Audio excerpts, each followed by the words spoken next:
Assalamualaikum warahmatullahi wabarakatuh. Waalaikumsalam warahmatullahi wabarakatuh. Pertemuan hari ini Ibu mulai. Pertama-tama kan Ibu absen Khalila Haura, Saya Bu. Asya Nulansa, Hadir Bu. Khalid Raihan, Di belakang Bu.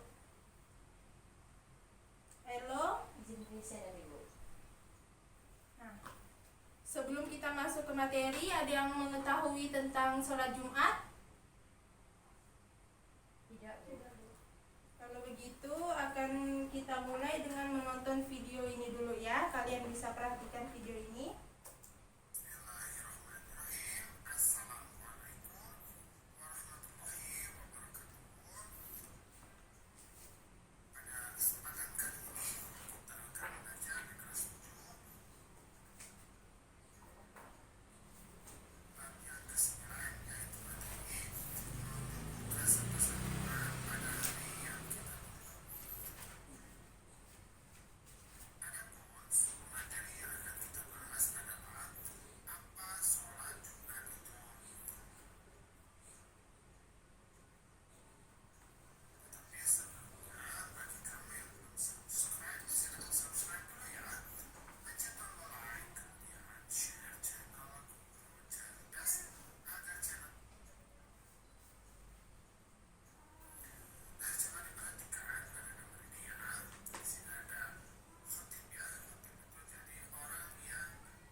sholat Jumat. Udah paham atau masih ada yang belum dimengerti? Baik, akan Ibu tambahkan penjelasannya lebih dalam. Jadi sholat Jumat adalah sholat wajib 2 rakaat yang dilakukan sesudah khutbah di waktu zuhur pada hari Jumat. Pengertian lainnya, sholat Jumat adalah sholat yang wajib dikerjakan pada waktu zuhur di hari Jumat yang diawali dengan 2 khutbah. Ada yang ingin membacakan ayat tentang hukum sholat Jumat? Saya, Bu. Aisyah nih, silakan. Hukum sholat Jumat, Ibu. Ya. Saya coba baca, Ibu. Ya. A'udzubillahi minasyaitonirrajim. Bismillahirrahmanirrahim. Ya ayyuhalladzina amanu idza nudiya lis-sholati min yaumil jum'ati fas'au ila dzikrillahi wa dharul bai'. Dzalikum khairul lakum in kuntum ta'lamun. Shadaqallahul adzim. Silakan temannya baca artinya. Artinya, wahai orang-orang yang beriman, apabila telah diseru untuk melaksanakan salat yang pada hari Jumat, maka segeralah kamu mengingat Allah dan tinggalkanlah jual beli. Yang demikian itu lebih baik bagimu jika kamu mengetahui.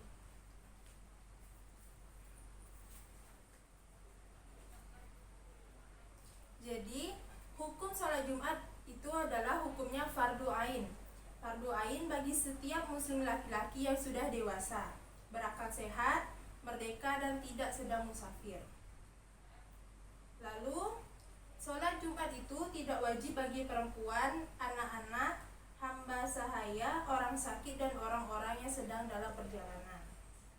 Untuk syarat sah mendirikan sholat Jumat, salat Jumat dianggap sah apabila memenuhi syarat. Yang pertama, dilaksanakan di tempat yang telah dijadikan tempat bermukim oleh penduduknya, baik di perkotaan maupun di pedesaan. Oleh karena itu, tidak sah mendirikan sholat Jumat di ladang-ladang yang penduduknya hanya singgah di sana untuk sementara waktu. Dilaksanakan secara berjemaah. Jadi, sholat Jumat tidak sah apabila sholat Jumat dilakukan sendiri-sendiri. Pada ulama berbeda pendapat tentang jumlah orang untuk dapat mendirikan sholat Jumat. Sebagian ulama mengatakan minimal 40 orang dan ada yang mengatakan minimal 2 orang. Lalu sholat Jumat didirikan pada waktu zuhur. Sesuai dengan hadis Nabi dari Anas bin Malik yang berbunyi, sesungguhnya Rasulullah SAW sholat Jumat ketika matahari telah tergelincir. Hadis riwayat Bukhari. Sholat Jumat didahului dengan 2 khutbah. Nah, khutbah ini dinamakan khutbah Jumat. Khutbah Jumat merupakan nasihat dan tuntunan ibadah yang disampaikan oleh khatib kepada jamaah sholat Jumat. Untuk rukun dan syarat sholat Jumat,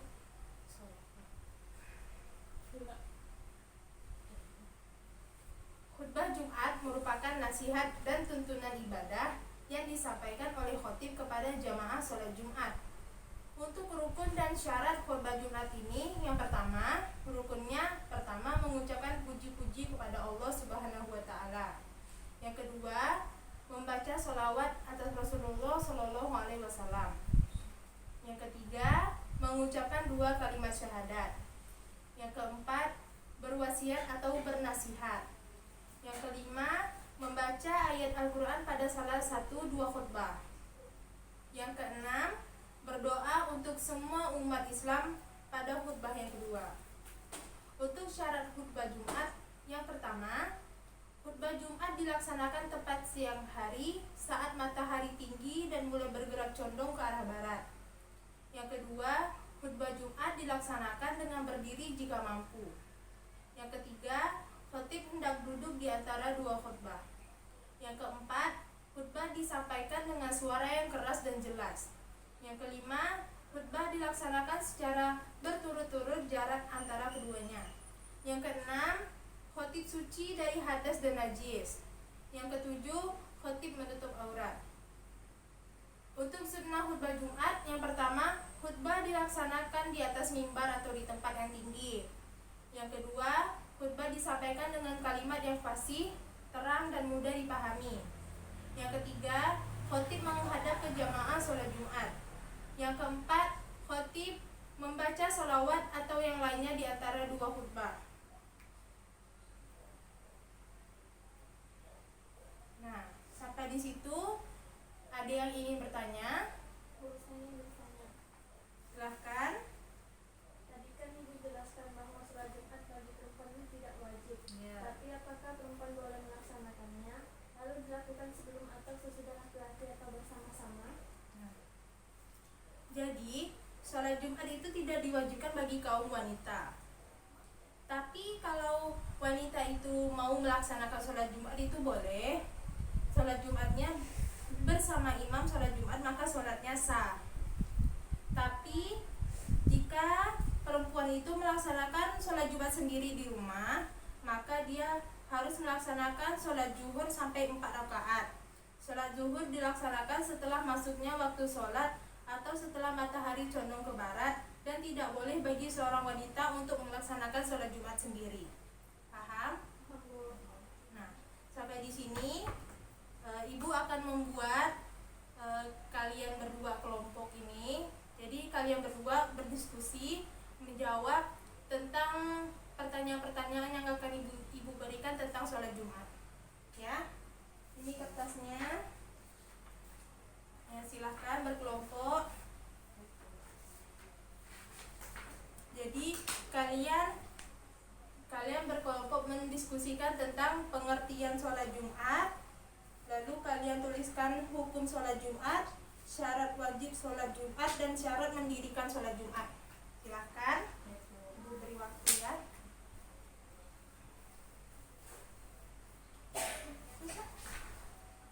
Dua. Ada.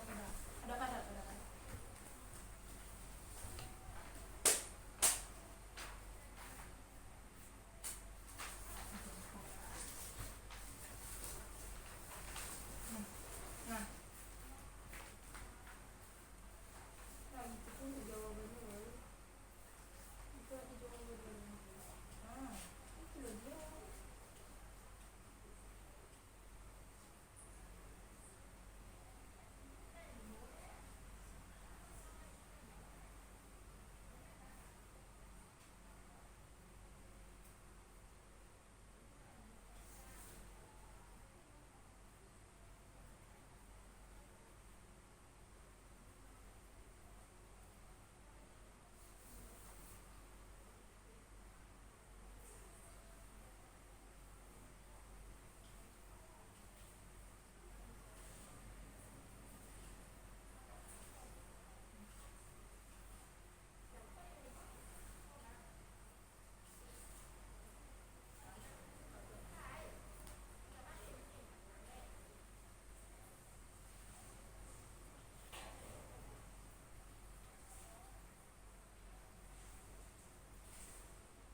Hikmah melaksanakan sholat Jumat. Yang pertama, memuliakan sholat Jumat.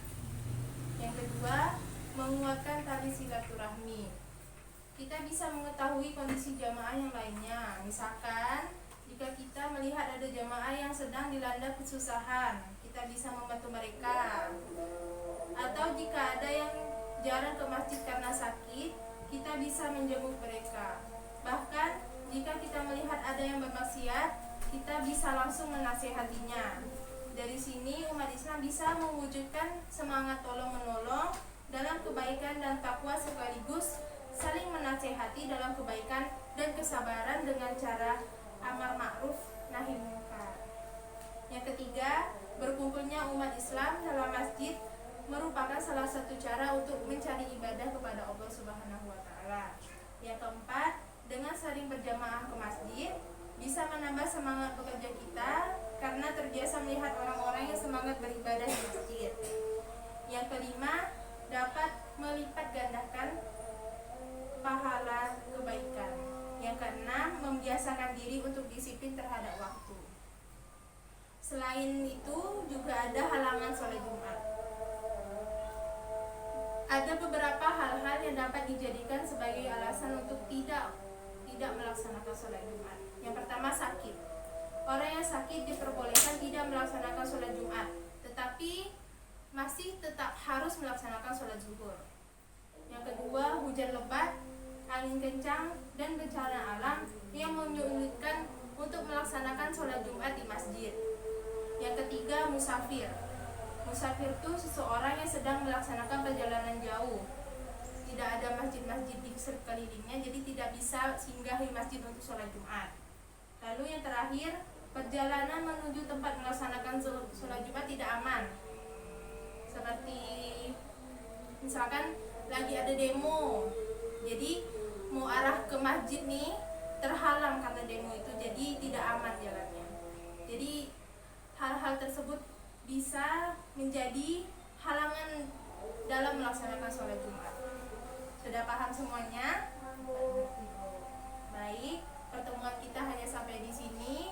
Semoga materi yang Ibu sampaikan dapat kalian semua pahami.